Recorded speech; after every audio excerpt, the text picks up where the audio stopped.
मौजूद हैं हमारे साथ, खुद मौजूद हैं फिजिक्स के प्रोफेसर अनुराग मिश्र, जिन्होंने इस विषय पर काफी काम किया है और जिनकी शोध के बाद कई अहम बातें भी सामने आई हैं। इसके अलावा हमारे साथ स्टूडियो में मौजूद रहेंगे डॉक्टर सत्यवीर सिंह, जो कि रेडिएशन एक्सपर्ट हैं। पहला सवाल मेरा अनुराग जी से होगा।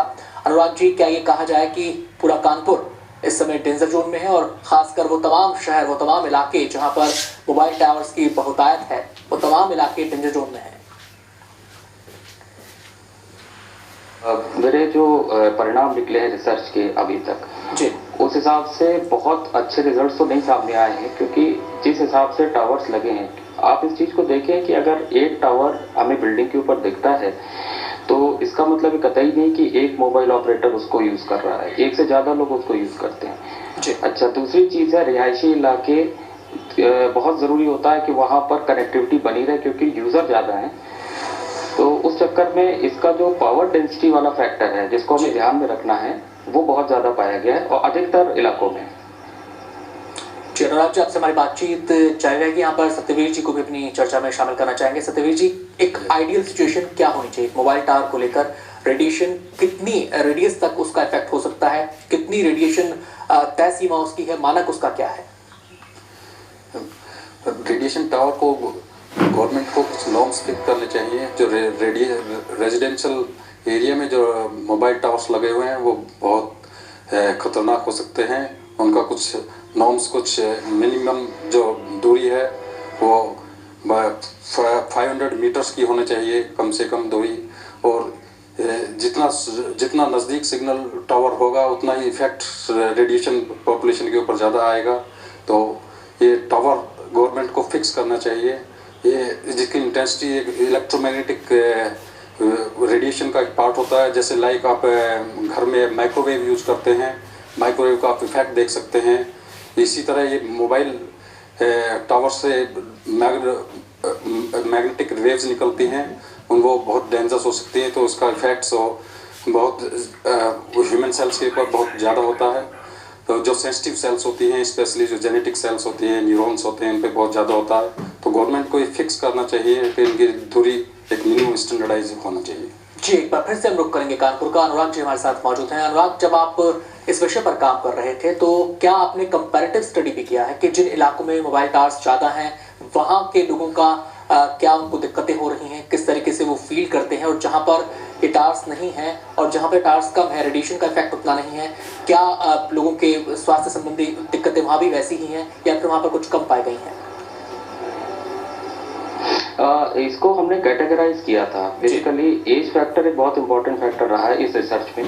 ये 2007-8 में हमने इसको शुरू किया था डीबीएस कॉलेज में, और डीबीएस कॉलेज एक बड़ी घनी आबादी वाले क्षेत्र में है। इसके पास कुछ एरिया है जैसे गोविंद नगर, चावला मार्केट, और कुछ बिल्डिंग्स ऐसी देखी गई हैं जिसमें लगभग सारे ऑपरेटर के टावर्स और एंटेना लगे हुए हैं। तो उसके आसपास जो सर्वे किया तो ये पाया कि जो 35 प्लस एज ग्रुप के लोग हैं, उनके पास अलग अलग तरह की समस्याएं हैं। सबसे कॉमन उसमें थी नींद ना आना, ब्लड प्रेशर के मरीज मिले, और ये सारी चीजें 4 से 5 साल के अंदर डेवलप हुई हैं। अधिकतर हम लोग ये समझ लेते हैं कि पोल्यूशन है, शोर बहुत होता है और बहुत सारे अलग दूसरे फैक्टर्स, क्योंकि वो दिखते हैं हमको, लेकिन ये एक ऐसा पोल्यूशन है जो हमें दिखता नहीं और इसके नीचे हम 24 घंटे रहते हैं। तो ये डेफिनेटली बहुत फर्क पाया है। हमने सर्वे के दौरान कानपुर शहर, हाईवेज, आईटी के आगे और भी क्षेत्रों में देखा तो ये फर्क मिला। और आपको एक चीज मैं और बताऊंगा कि जिस जगह आपने डेंसिटी नापी एक पर्टिकुलर समय में, अगर उसी जगह हम दोबारा गए हैं दिन के समय, जैसे 11 बजे से 6 बजे के बीच दिन में, उसमें भी फर्क पाया है हमने। तो जैसे जैसे यूजर्स यूज करना शुरू करते हैं उस एरिया में इसकी डेंसिटी बढ़ जाती है और पावर आउटपुट बढ़ता है। जो एम्पलीफायर ये लोग यूज करते हैं उसमें ये एक सिस्टम है, जब यूजर बढ़ेंगे तो आउटपुट बढ़ता है उसका।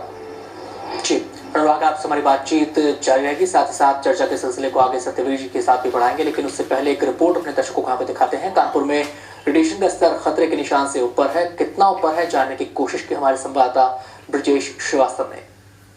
हम खड़े हैं समेत महानगर कानपुर के सबसे व्यस्ततम इलाके सोमदत्त प्लाजा में। हम यहाँ पर खड़े हुए हैं मोबाइल का रेडिएशन जांचने के लिए। मेरे हाथ में एक ये मशीन है, ये रेडिएशन डिटेक्शन डिवाइस है। इस डिवाइस को तैयार किया है आईआईटी मुंबई के इंजीनियर्स ने। इस पर 3 एलईडी लाइटें लगाई गई हैं। एक हरी लाइट अगर जलती है तो आप बिल्कुल सेफ जोन में है, यानी कि कोई रेडिएशन नहीं है। अगर उसमें येलो लाइट जलती है तो इसका मतलब ये है कि आप डेंजर जोन में हैं और ये खतरे की बात है। इसलिए आप कुछ इंतजाम कीजिए जिससे आप खतरे से बाहर जा सकते हो। और अगर ये रेड लाइट पे आ गया तो आप पूरी तरीके से रेडिएशन की चपेट पे हैं, जो आपके लिए जानलेवा हो सकता है, जो आपके लिए काफी घातक हो सकता है। अब हम जांचेंगे कि सोमदत्त प्लाजा में यहाँ पर क्या स्थिति, येलो और रेड लाइट, ये दोनों लाइटें यहाँ पर बर्न कर रही हैं। येलो लाइट का मतलब है तो ये जोन पूरी तरीके से डेंजर जोन है, और यहाँ पर रेड लाइट आ रही है और जा रही है, इसका मतलब ये भी पूरा जोन खतरे का जोन है। और तो इस तरीके से देखा जाए तो कानपुर महानगर के तमाम इलाके इस समय खतरनाक रेडिएशन की चपेट में हैं। कानपुर से कैमरामैन मैसेज के साथ ब्रजेश श्रीवास्तव, जीरो जो प्रदेश। अब सवाल यह है, क्या इससे बचा जा सकता है? तो कैसे बचा जा सकता है? क्या वो उपाय हो सकते हैं? इस पहलू पर भी बात करेंगे, लेकिन एक छोटे से ब्रेक के बाद।